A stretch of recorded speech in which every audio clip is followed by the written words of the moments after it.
आपने बस ऐसे बोल दिया ओजांग सर ने जो है क्वेश्चन पूछ लिया तो मुझे इसका जवाब देना है। कभी आपने इस पर विचार ही नहीं किया कि मैं आईएएस क्यों बनना चाहता हूं। ठीक है, किसी दिन आप कहेंगे तो मैं फेल क्यों होते हैं इस पर मैं एक सेमिनार ले लूंगा।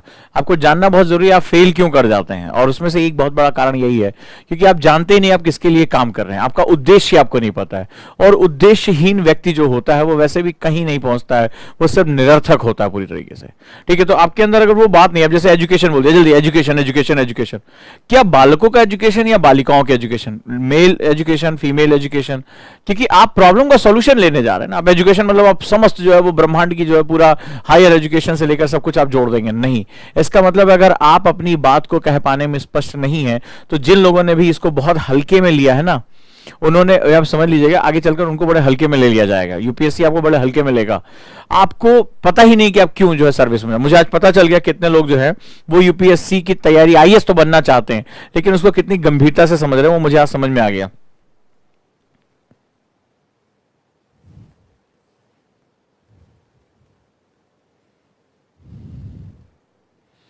अब जैसे एक ने लिखा है कि आईएएस बनने के बाद हम देखेंगे, तो नहीं हो पाएगा, नहीं भाई मेरे। ठीक है, दो तरह के ब्यूरोक्रेट है, एक वाला होता है ना जिसको वो फर्जी आंकड़ों में पकड़ा जाता है, कई बार फर्जीवाड़ी करते हुए, जिसको गालियां लोग देते हैं कि अरे भ्रष्ट है, चोर है, आईएएस होगा तो। एक वो भी होता है, एक वो भी होता है जिसको लोग पूछते हैं, जिसको जो है लोग अपनी डीपी पे लगाते हैं, वो भी आईएएस होता है।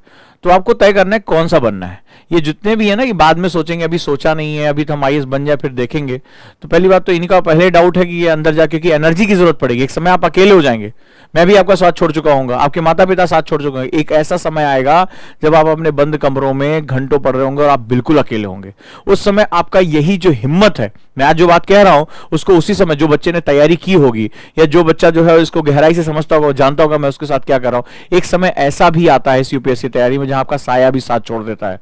ठीक है, एकदम भयानक, उसमें आप अकेले नितांत होंगे। उस समय जब यही प्रश्न का जो जवाब होगा, यही जो आपका करेज होगा, आपके अंदर जो बर्निंग डिजायर होगी, यही आपको अंदर ढकेल के लेकर जाएगी, जहां आपका रोज हर समय जो है दिमाग कहेगा गिव अप यार, नहीं हो रहा यार, नहीं हो रहा यार, नहीं पढ़ा जा रहा है, थकान लग रही यार, नहीं मुझसे याद हो रहा है। उसी समय ये कहेगा बस एक और ट्राई, बस एक और ट्राई। और वो चीज जिसको हम लोग रियल इंस्पिरेशन कहते हैं, वो इस सवाल का जवाब से आता है मैं आईएएस क्यों बनना चाहता हूं। जिनको अपना उद्देश्य यानी एम डे 1 से क्लियर होता है कि वो लोग हैं जो मुझे यहां लेकर जा रहे हैं, जो मुझे यहां लेकर जा रहे हैं, जिनके लिए मैं काम करने जा रहा हूं, जब उनके चेहरे दर्द भरे दिखाई पड़ रहे हैं। जैसे किसी बच्चे ने लिखा फीमेल एजुकेशन पे काम करना है मुझे, ठीक है, मेरे गांव की बच्चियों को पढ़ने नहीं दिया जाता है, तो उनके दर्द को, उनकी तकलीफ को आपको महसूस करना होगा। ये दर्द और तकलीफ आपको प्रेरणा देगा कि यस मुझे एक ट्राई और मानना, मुझे करना है। तो वो चीज जो है वो आपको फेलियर के बाद आपको जो है वो सफलता की तरफ लेकर जाती है। इस चीज का आप जीवन में एक बार जो है वो अनुभव जरूर करके देखिएगा। जिस समय आप ये क्वेश्चन पूछना शुरू, मैं क्यों कर रहा हूं ये, आप समझ लीजिएगा आप गलत रास्ते पर हैं। क्लियर है दोस्तों? तो पहली चीज जो सबसे महत्वपूर्ण है, अगर आप लोग अगर बहुत ही ज्यादा अपने इस लक्ष्य को लेकर फोकस नहीं है, अपने एक उद्देश्य, आप पूरे भारत का निर्माण नहीं कर सकते। आप करप्शन मिटा दें, आप शक्तिमान थोड़े ना है, ठीक है, तो गंगाधर बने रहिए, शक्तिमान आप नहीं है। तो बेसिकली वहां पर क्या है कि आप एक सामान्य व्यक्ति हैं जिसके पास अपनी सामान्य क्षमताएं। ऐसे थोड़े ना आईएएस बनने के बाद वो 6 पैक ऐप लगा देंगे, वो डोले शोले बड़े बड़े बना देंगे, या जो है कुछ ऐसा जो है वो आप चोंगा वोंगा बांध के जैसे उड़ना शुरू कर देंगे। ऐसा कुछ नहीं होता भाई, सामान्य वही सेम चीज होती है। बस क्या होता है, उनकी ट्रेनिंग हो जाती है, जिम्मेदारियां उनके पास आ जाती है, बदलाव की पावर आ जाती है। लेकिन आप एक समय में एक साथ ही काम करोगे, क्यों करोगे, इसका भी मैं अब आपको लॉजिक देने जा रहा हूं। यही मेरे आज की क्लास का डिस्कशन है, जिसमें बहुत मजा आएगा आपको ये सुनने और समझने में।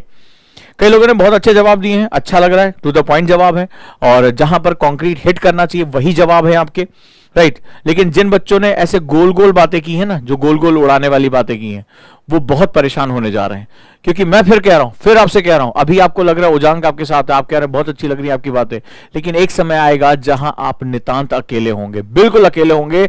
आपकी असफलता आपके सामने खड़ी होगी और आपके अंदर एक उम्मीद की चिंगारी होनी चाहिए, जो उस अंधेरे में, वहीं पर लोग टूट के खत्म हो जाते हैं, बोले यार हमसे नहीं हो रहा है, हम कोई और एग्जाम देख लेते हैं।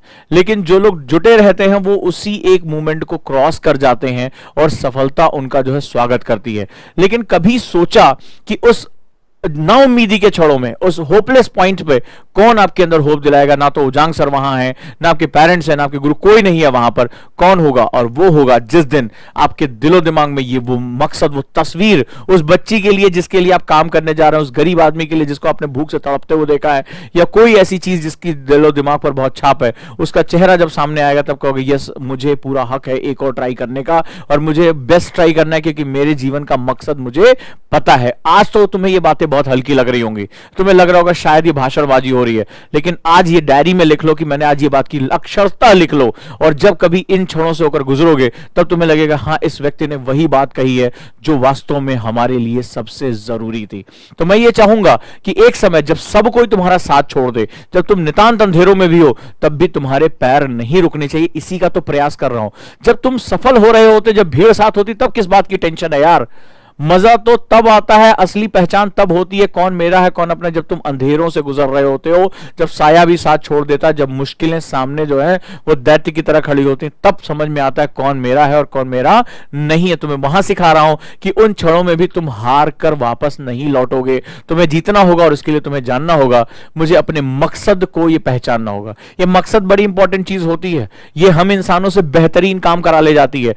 ये अगर मकसद नहीं है तो अच्छे से अच्छा व्यक्ति, खूबसूरत इंसान, सिक्स पैक एब लिए, वो दिशाहीन हो जाएगा। आपने देखा होगा आजकल तमाम तरह के वो वीडियो बनाते रहते हैं, वो कलरफुल बाल, बॉडी बनाते हुए, ये वो ऐसे करते हुए अपना जो बॉडी बना रहे हैं। लेकिन कुछ लोग होते हैं बहुत सिंपल सा। मैंने एक आईएएस ऑफिसर को देखा, मैं आश्चर्य की बात कर रहा हूं, सीनियर लेवल पे, भाई साहब अगर आपने उसको बाहर कहीं देख लिया तो आप पहचान नहीं सकते थे अधिकारी है, ठीक है? इतना दुबला पतला, ऐसा लग रहा था शर्ट जो है टांग दी गई है, मतलब कोई पर्सनालिटी नहीं, गाल पिचके हुए एकदम, ऐसा लग रहा था वाकई में ये बहुत ही पिछड़े किसी जो है वो सेगमेंट से आ रहा है, जहां पर कभी आर्थिक स्थिति अच्छी नहीं रही होगी, और बिल्कुल दुबला पतला ऐसे जो है वो ऐसे शर्ट टंगी हुई है उसके ऊपर।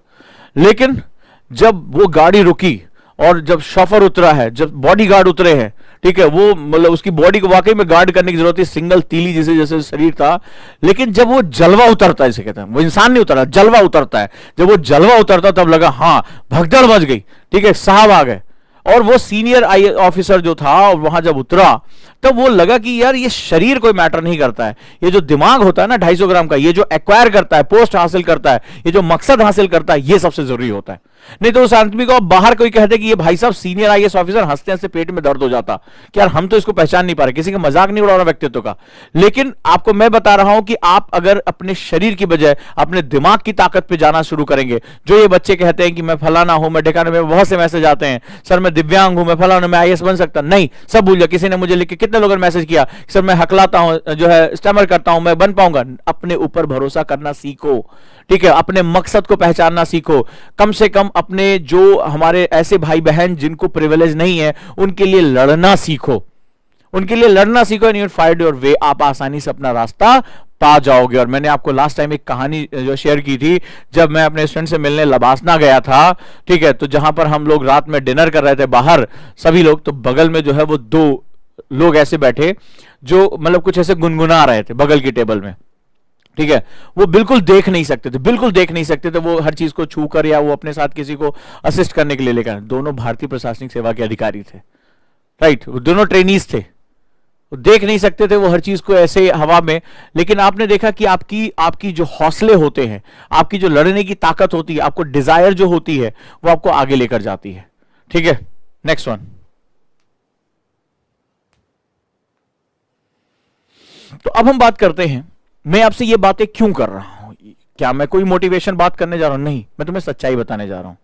जब आप समाज में जाते हैं, आजापति आपने लिखा कि मैं सर बच्चियों के लिए जो है वो बाल विवाह को रोकना, जल्दी शादी कर दी जाती है, उनकी गरीबों की मदद करना, किसी ने लिखा है बालिका शिक्षा पर बात की है, वुमेन एम्पावरमेंट की बात की है, इंडियन कल्चर को रिज्यूम करना, इसके बारे में बात की है, ठीक है।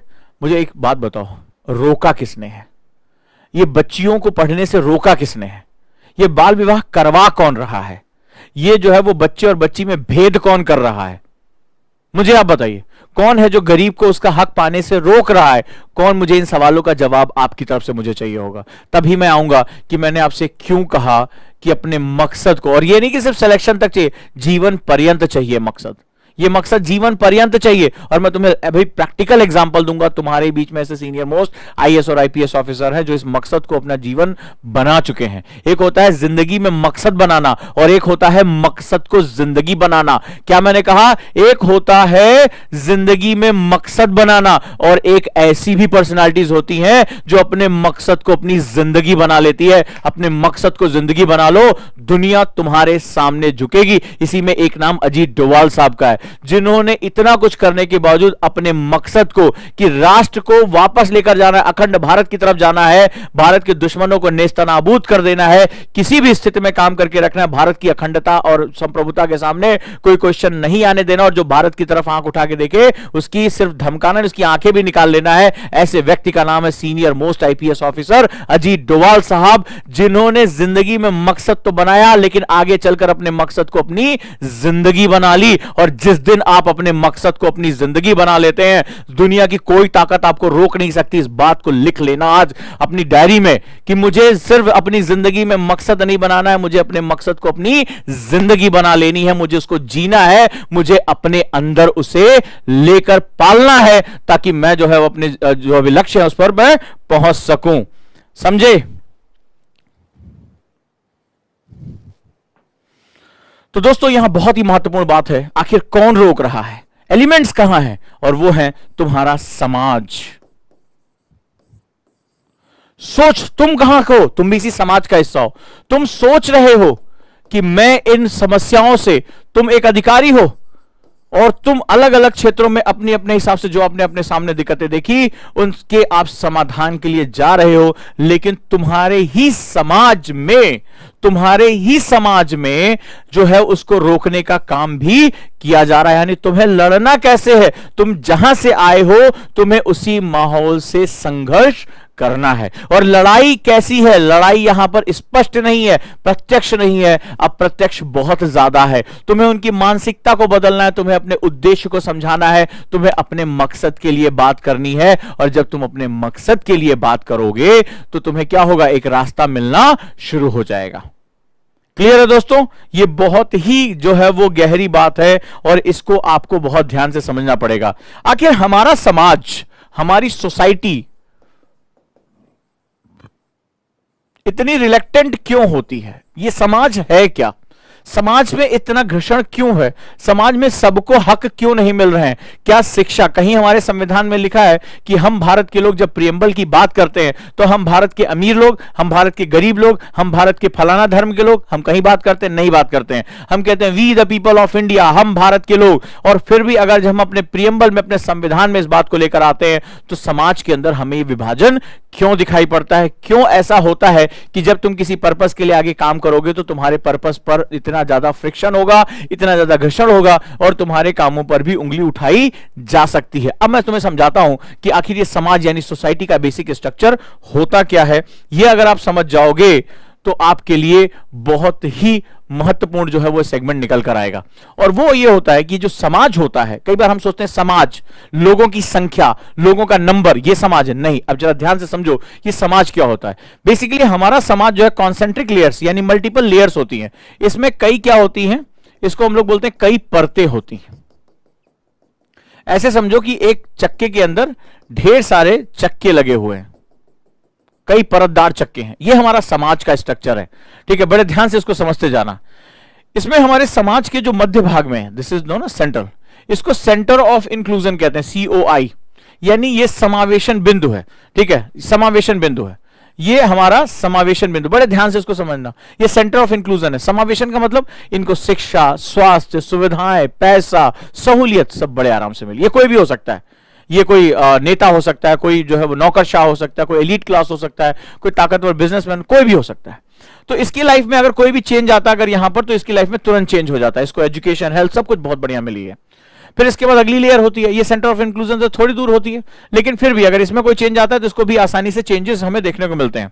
फिर धीरे धीरे क्या होता है, आप जैसे जैसे अगली लेयर में जा रहे हो सेंटर ऑफ इंक्लूजन से इसकी दूरी बढ़ती चली जा रही है, यानी इनके जीवन में उतना तेजी से परिवर्तन नहीं आता जितना अन्य भागों की तरफ परिवर्तन आना शुरू होता है। सेंटर ऑफ इंक्लूजन से ये उतना दूर होते चले जाते हैं, सीओआई से उतना दूर होते चले जाते हैं। समावेशन बिंदु से जितना दूर आप जाओगे उतना ही आपके जीवन में सकारात्मक परिवर्तन नहीं आएंगे। ठीक है, यहां वाले को अच्छी शिक्षा, अच्छा स्वास्थ्य, अच्छी सुविधाएं, अच्छे अवसर सब कुछ मुहैया है, लेकिन जैसे जैसे दूर होते चले जाओगे समाज में क्या होता है, वहां पर उनका बहिष्करण यानी एक्सक्लूजन बढ़ता चला जाता है। उनके जीवन में अच्छी शिक्षा, अच्छा स्वास्थ्य, मूलभूत सुविधाएं, अवसर, ये सब हमें देखने को कम से कम मिलते हैं। अब ये हुआ कि सेंटर ऑफ इंक्लूजन से दूरी बढ़ती चली जा रही है और उनका जीवन स्तर क्या होता जा रहा है, घटता चला जा रहा है। जब आपको सुविधा नहीं मिलेगी, मूलभूत सुविधाएं नहीं मिलेगी, आपके जीवन स्तर में सकारात्मक परिवर्तन यानी पॉजिटिव चेंजेस नहीं आएंगे। लेकिन एक दूसरी कहानी भी है जो आपको समझना पड़ेगा। जिस तरह से ये दो बिंदु होते हैं, ये दो बिंदु आपको दिखाई पड़ रहे हैं, ये दोनों एक दूसरे के साथ घर्षण करते हैं, यानी समाज का हर वर्ग दूसरे वर्ग के साथ क्या करता है, फ्रिक्शन यानी घर्षण करता है। फ्रिक्शन यानी घर्षण करता है। समाज इस तरह चलता है, यानी समाज ये एक पहिया है, ऐसे आप समझो पहिया है। तो अगर किसी देश को चलाना है तो समाज क्या होना चाहिए, पहिया आसानी से चलना चाहिए। तो जैसे पहिया आसानी से चल रहा है तो क्या हो रहा है, जो राष्ट्र रूपी गाड़ी है वो अपने राज्यों के साथ वो आगे बढ़ती चली जा रही है, ऐसे तो है। लेकिन अगर पहिए के ही अंदर घर्षण होता चला जा रहा है तो फिर राष्ट्र रूपी गाड़ी में क्या होता है, बदलाव बहुत ही मुश्किल होता है, उसकी हमारी गति कम हो जाती है। तो हमारे समाज में कभी भाषा को लेकर भेद है, भाषा के आधार पर देख सकते हो, ये हिंदी वाला है, इंग्लिश वाला है, ये उड़िया है, कन्नड़ है। कभी धर्म के आधार पर होता है, माइनॉरिटी है, मेजॉरिटी है। कभी जो है वो आपकी जातियों के आधार पर होता है, बहुत बड़ा फ्रिक्शन हमारे यहाँ जातियों के आधार पर होता है घर्षण। कभी बार जो है लिंग के आधार पर यानी पुरुष और स्त्री के बीच में जो है वो घर्षण हो रहा है। तमाम तरह से हमारे यहाँ घर्षण का जो है वो सेगमेंट्स है। ये सिर्फ अमीर और गरीब की बात नहीं है, हमारे समाज में हर तरह का घर्षण अवेलेबल है। हम एक ऐसे समाज का रूप है जहां पर हम एक साथ अपने राष्ट्र के पहिए को लेकर नहीं चल पा रहे हैं। 3000 से ज्यादा जातियां हैं केवल हिंदू धर्म के अंदर। धर्मों के बीच में फ्रिक्शन है, जातियों के बीच में फ्रिक्शन है, लिंग के बीच में फ्रिक्शन है, भाषा के बीच में फ्रिक्शन है, क्षेत्र के बीच में फ्रिक्शन है। ठीक है, तो इस तरह से भौगोलिक क्षेत्रों के बीच में हमें फ्रिक्शन दिखाई पड़ रहा है। बहुत ज्यादा घर्षण होता चला जाता है और जब घर्षण होता चला जाता है, फ्रिक्शन होता चला जाता है, तो हमारी गति, हमारा जो मोशन है वो क्या हो जाता है, धीमा हो जाता है। क्या हो जाता है, धीमा हो जाता है। और इस कंडीशन में जो राष्ट्र जितनी तेजी से प्रगति करना चाहिए उतनी तेजी से प्रगति नहीं कर पाता। अब आपको समझ में आया कि 1 अरब 35 करोड़ लोग हम लोग संख्या में हैं, तो हम उसके बाद भी जो है वो इतना बड़ा राष्ट्र जो है वो एक साथ क्यों नहीं आगे तेज चल पाया। हम आज इतनी बड़ी आबादी को गरीबी से बाहर क्यों नहीं निकाल पाए। आज हमारे 40 से ज्यादा % बच्चे भूखे जो है वो क्यों है, मॉल न्यूट्रिशन का शिकार क्यों है। आज भी हमारी जो है आधी आबादी जीडीपी या जीएनपी में कैलकुलेट क्यों नहीं होती है। आज भी पितृसत्ता इतनी ताकतवर क्यों है। आज भी बच्चियों की शादी बहुत पहले क्यों कर दी जाती है। आज भी बालिका शिक्षा में हम इतने पिछड़े हुए क्यों हैं। आज भी भारत में साक्षरता इतनी 100% क्यों नहीं हो पाई। आज भी मूलभूत सुविधाओं के लिए आज भी हमें जो है वो दर दर भटकना पड़ता है। भारत में आज भी महिलाएं जो है वो 60% के आसपास खाना बनाने के लिए जलावन लकड़ी का ही प्रयोग करती हैं। उनके पास स्वच्छ ईंधन नहीं है। भारत के हर गांव में अभी भी जो है वो 24 घंटे बिजली नहीं पहुंच पाई है। स्वास्थ्य सुविधाओं की अगर हम बात करें तो आज भारत की स्वास्थ्य सुविधाओं में 60% स्वास्थ्य सुविधाएं ऐसी हैं जो आउट ऑफ द पॉकेट यानी गरीब आदमी की जेब यानी उसकी औकात से बाहर है। तो आखिर इतनी बड़ी समस्याओं का जन्मदाता कौन हो सकता है। क्या इसके लिए मैं केवल पॉलिटिक्स को जिम्मेदार ठहराऊंगा, नहीं, इसके लिए समाज का स्वरूप भी आपको समझना पड़ेगा। क्योंकि आप कौन है, आप इस पहिए को गति देने की जिम्मेदारी दी गई है। आप उस सेवा का भाग है जहां पर यह कहा गया है कि इस पहिए को धक्का लगाओ और आगे लेकर जाओ। लेकिन जैसे ही आप इस समाज के करीब पहुंचते हो तुम्हें पता चलता है कि मुझे धक्का लगाना किसको है। क्योंकि एक पहिया नहीं, इसमें तो कई पहिए हैं और इनकी गतियों में अंतर है। ये वाला तेजी से घूम रहा है क्योंकि सेंटर ऑफ इंक्लूजन के पास, धुरी के पास है। जैसे जैसे आप बाहर की तरफ चले जाते हो उनकी गति में अंतर आता चला जाता है। जैसे ही आप बाहर की तरफ जाते हो वैसे वैसे उनका गति धीमी होती चली जाती है। और जब उनकी गति धीमी होती चली जाती, गति धीमी क्यों होती है, इनर्शिया यानी जड़ता के कारण होती है। वो रुका हुआ रहता है। तो समाज का कोई वर्ग अगर रुका हुआ रहता है तो अपनी रूढ़ियों को पकड़ लेता है, अपनी परंपराओं को पकड़ लेता है और उस कंडीशन में उसके अंदर किसी भी तरह के नए बदलाव को लाना बहुत बहुत मुश्किल कार्य होता है। यह बात आप समझ के रखिएगा, बहुत मुश्किल काम होता है। अगर आप उससे कहोगे कि भाई बच्चियों की शादी नहीं होनी चाहिए, 10 पीढ़ी से हमारे यहां होता चला आया है, ठीक है, ये देख रहे मूछे फलाना ढिकाना, बोले औरत को बाहर भेजना है काम करने के लिए, हमारे घर की औरतें बाहर नहीं जाती है, पर्दे में रहती है, हमारी शान के खिलाफ है, मूंछों के खिलाफ है, इस तरह की बातें होती है। क्यों वो कह रहे हैं? क्योंकि उन्होंने अपनी रूढ़ियों को पकड़ के रखा है और वो समय के साथ परिवर्तन नहीं कर पा रहे हैं। लेकिन कुछ समाज के हिस्सों में देखोगे, वहां पर क्या होगा, समाज के उन हिस्सों में बदलाव तेजी से आते चले जाते। अभी आपने देखा कि जो है उत्तराखंड के सीएम ने एक स्टेटमेंट दिया कि भई ये वो घुटने दिखा रहे बच्चे फटी हुई जीन्स पे, और इस पे तमाम सेलिब्रिटीज ने अपनी जो है वो फोटोज डालनी शुरू कर दी, ठीक है। अंत में अभी जो है उन्होंने क्या किया, थोड़ी देर पहले माफी मांगी है कि ये मेरी बात को गलत तरीके से ले लिया गया, मुख्यमंत्री को माफी मांगनी पड़ी। लेकिन फोटो डालने वाले ट्विटर का यूज करने वाले थे, सेलिब्रिटीज थे, वो फैशन की तरह उसको कैरी कर रहे थे। लेकिन देश की एक बहुत बड़ी आबादी, उनसे क्या मतलब है फटी, उनका तो कपड़ा ही फटा पड़ा, क्योंकि उनके पास कुछ है ही नहीं पहनने को, मजबूर है बेचारे, ठीक है। जो है वही फटा पड़ा है क्योंकि तन ढकने के लिए उनके पास कपड़े ही नहीं है। तो सवाल है कि हम किस तरह के समाज में जी रहे हैं और हम किस तरह के मुद्दों के साथ हम आगे जा रहे हैं। तो समाज जो होता है, जो सोसाइटी होती है, वो बहुत ही कॉम्प्लेक्स इश्यू होता है, बहुत ही जटिल मुद्दा होता है, जो हमारे लिए एक बहुत ही महत्वपूर्ण सेगमेंट क्रिएट करता है।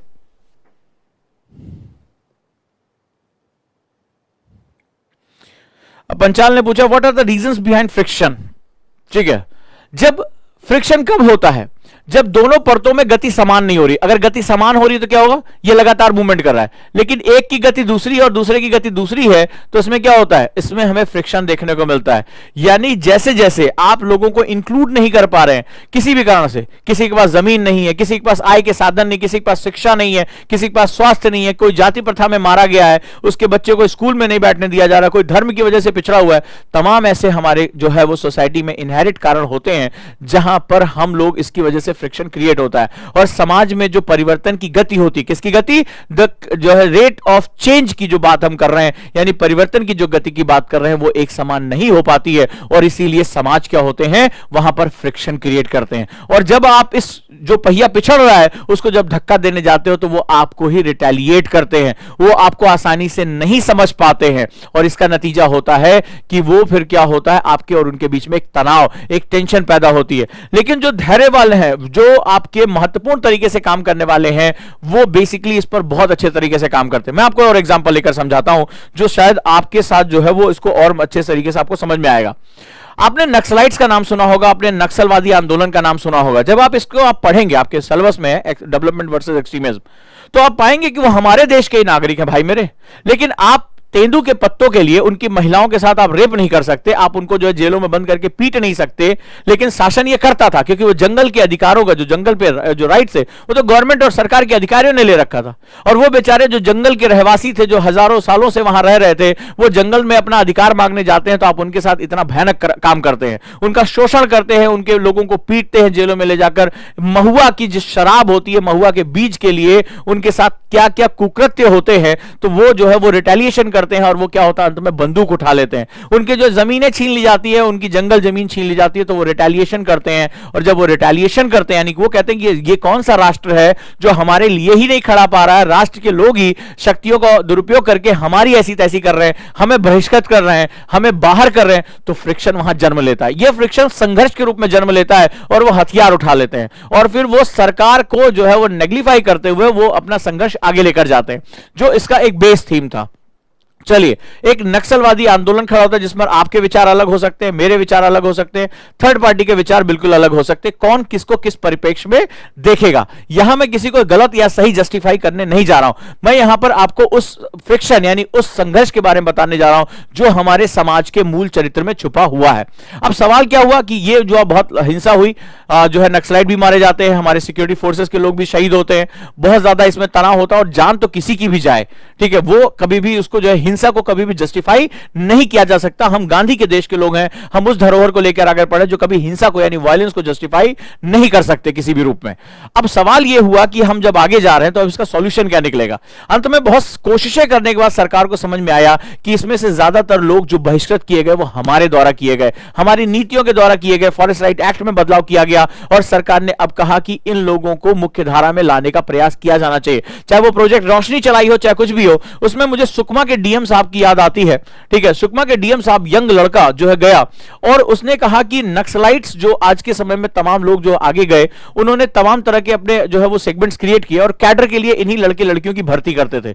औरतें भी थी, महिलाएं भी थी, जो जिनका कुछ ना कुछ जिनके साथ गलत हुआ है, जिनके साथ अत्याचार हुआ, उन्होंने बंदूकें उठा ली। दूसरा एक कारण समझ में आया कि उनके पास रोजगार का कोई साधन ही नहीं है, उनके पास अच्छी स्वास्थ्य सुविधा नहीं है, शिक्षा नहीं है, रोजगार नहीं है, वो 5-10 हजार रुपए के लिए भी बंदूकें उठाने को तैयार है, क्योंकि उनके पास मरना ही मरना है।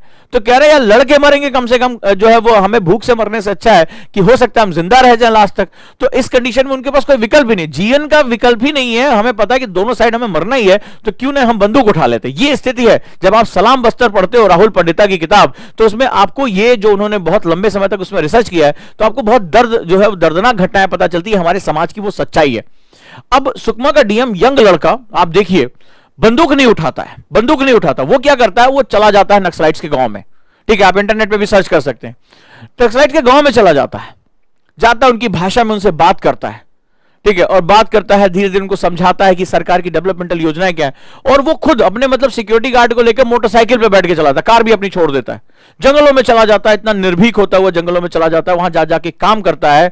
और जब वो काम करता है तो लोगों को समझ में आता कोई है हमारा, वो स्वास्थ्य सुविधाएं पहुंचाता है, डॉक्टर सुविधाएं पहुंचाता है, वो उनको बताता है कि ट्रेनिंग आपकी कैसे हो सकती है, उनके बच्चों को रोजगार देता है। धीरे धीरे उसकी ख्याति बढ़ने लगती है, इतनी बढ़ने लगती है कि नक्सलाइट्स में खबर पहुंच जाती है कि कैडर में भर्ती करने के लिए लड़के लड़कियां नहीं मिल रहे। क्यों? क्योंकि लड़कियां तो नर्स की ट्रेनिंग कर रही हैं, वार्ड बॉय की ट्रेनिंग कर रही हैं, वो जो है लड़के जो कर रहे हैं, और उनको नौकरी मिल जा रही है, 10-10, 12 हजार रुपए की नौकरी कर रहे हैं। तो आप क्या वो नहीं आ रहे बंदूक उठाने के लिए? वो एक कौन बोले कौन कर रहा है ये?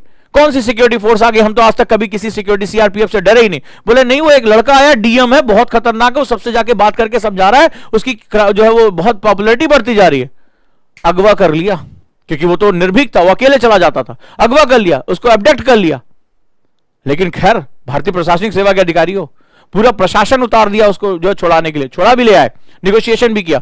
लेकिन सवाल यह है कि उस एक बंदे ने बिना बंदूक उठाए लोगों से कम्युनिकेशन करके, बात करके, वहां पर जो है वो नक्सलाइट्स की जड़ें हिला दी, जो सिक्योरिटी फोर्सेस भी नहीं हिला पा रहे थे। उसने वो दिखाया कि अगर आप सही तरीके से सही मकसद के लिए काम करते हैं तो समाज में आप कितना बड़ा परिवर्तन लेकर आ सकते हैं। और जो लोग इस सेंटर ऑफ इंक्लूजन से दूर हैं, जिनको इस समाज ने, इस राष्ट्र ने, इस राजनीति ने इसको बाहर कर दिया, उसको भी आप खींचकर अंदर लेकर आ सकते हैं और उनके जीवन में भी परिवर्तन होता है। और समाज की सबसे बड़ी खास बात होती है, हम हर क्षण हर पल परिवर्तन की चाह रखते हैं, हमारे पास ईगरनेस है हमारे चेंज के लिए। यह हमारे लिए बहुत ही महत्वपूर्ण है।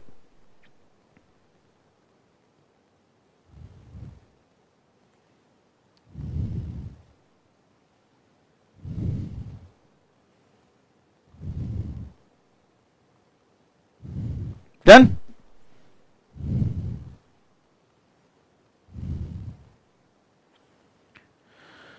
अब जैसे ऋत्विक ने पूछा है, sir why government is fail to curtail this friction. Government कौन है? गवर्नमेंट, एक सिंपल सी बात सुनो, एक बहुत महत्वपूर्ण बात होती है, अब जरा ध्यान से सुनना। समाज ना बाहर की तरफ से देखता है, हम ज्यादातर पॉलिटिशियन गंदा है, ठीक है, वो पार्टी गंदी है, वो पार्टी करप्ट है, वो करप्ट लोग हैं। मुझे एक बात मैं तुमसे कहता हूं, एक लाइन लिख लो, वो बहुत इंपॉर्टेंट। एक करप्ट समाज एक करप्ट राजनीति को जन्म देता है। एक करप्ट समाज, एक भ्रष्टाचारी समाज, एक भ्रष्टाचारी राजनीति तंत्र को जन्म देता है। मेरी इस बात को लाइन पे लिख लो, इसीलिए तो मैं तुम्हें सोसाइटी पढ़ा रहा हूं। किसने कहा था वोट डालने के लिए उसको? किसने तुमने उसकी जाति के नाम पर उसको वोट क्यों दिया? धर्म के नाम पर वोट क्यों नहीं दिया? वोट दिया, और या तुमने जो है उस पर गोलियां जो है वो चला रहा था, बाहुबली था, उसको तुमने जिताकर क्यों भेजा? आप मुझे बताओ। रेप के केसेस के आरोप लगे, आपने उसको जिताया, कौन कौन जिता रहा था? डेमोक्रेसी है, for the people, of the people, by the people. Where people कौन है? ये समाज ही तो है, वहीं से तो निकल कर आया।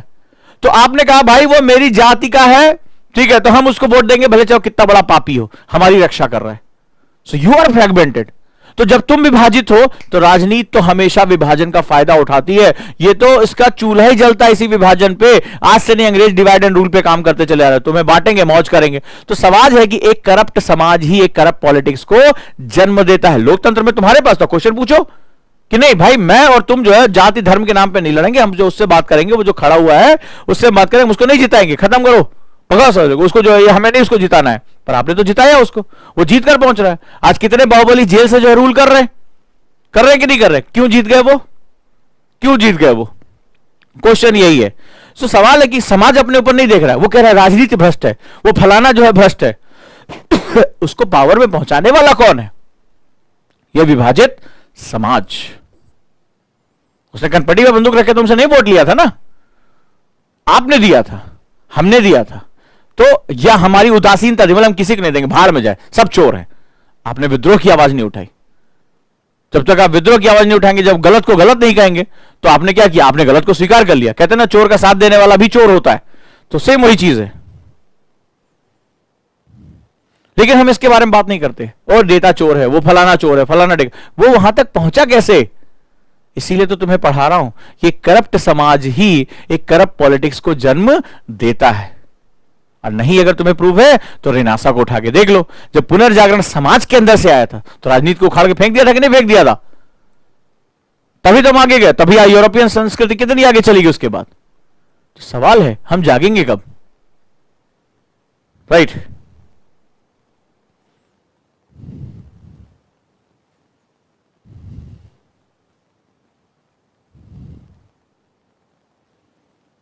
चलें, अब हम आगे बढ़ते हैं।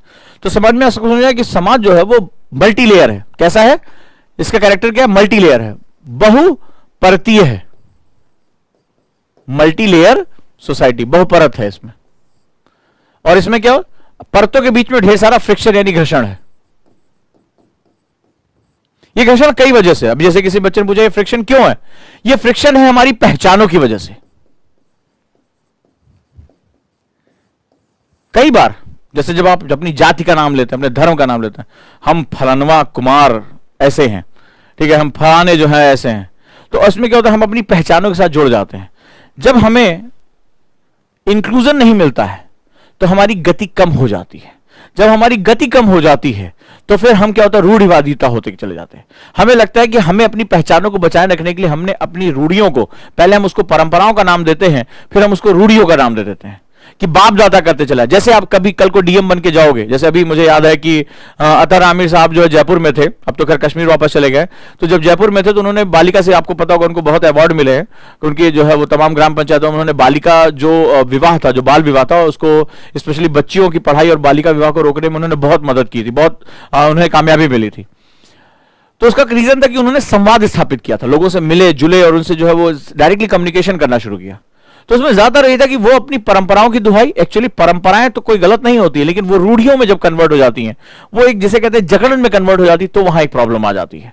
तो वहां पर आप उसकी दुहाई देना शुरू कर देते हो, क्योंकि आपको ये डर है कि मेरी पहचाने खो ना जाए, मेरी आइडेंटिटीज लॉस ना हो जाए। तो हम एक्चुअली उसको लेकर जो है वो काफी ज्यादा संघर्ष करते हैं। अब जैसे मुशर्रफ खान साहब हैं, बोले हमारे यहाँ वोट देने के लिए पैसे मिलते हैं, वोट खरीदी जाती है। अरे खरीदी जाती है तो तुम्हारे गले में जो है वो कोई चाकू डाल के तुम्हें तो खड़े खरीद रहा है, या तुम्हारा अंगूठा काट के ले जाकर वहां वोट डाल दे रहा है। तुम बेच क्यों रहे हो? वो तो खरीद रहे, तुम बेच क्यों रहे हो? इतना ईमान सस्ता है तुम्हारा कि अपने दे वोट, क्योंकि तुम्हारी जरूरत तुम्हारा देश नहीं है, तुम्हारी भूख है, तुम्हारी जो है जरूरत है, तो आपने वोट भेज। आपको पता ही नहीं आप वोट आप क्यों कर रहे हो, किसके लिए कर रहे हो। बोले भाड़ में जाए देश, हमारा 2 वक्त की रोटी बने, दारू मुर्गा मिले, इसमें हमारा काम हो जाएगा। खरीदने वाला तो हमेशा मौजूद था, इतिहास में लेकर आज तक वर्तमान में। बेच क्यों रहे हो, क्वेश्चन ये है।